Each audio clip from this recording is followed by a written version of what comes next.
Good morning! Good morning, Mudra!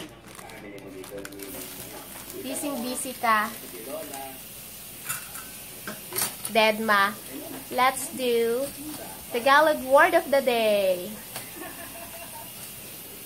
WOTD, Mudra. At dahil Thanksgiving Day ngayon, ang ating Tagalog word of the day ay Handa. Handa. Handa could either mean ready. It could also mean prepared foods. Oh. Handa ka na para sa Thanksgiving Day?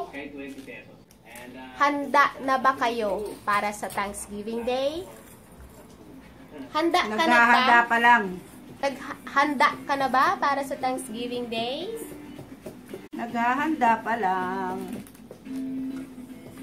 Anong handa natin? And as I said, handa could either mean ready, it could also mean prepared foods para sa kahit anumang okasyon. Gaya ngayon, Thanksgiving Day.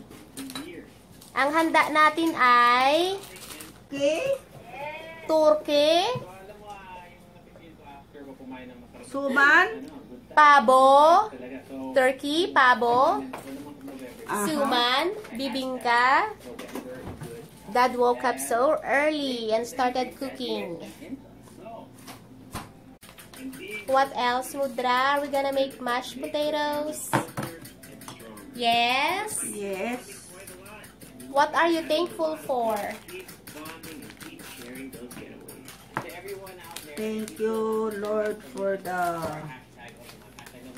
blessings we always receive every day. For our good health.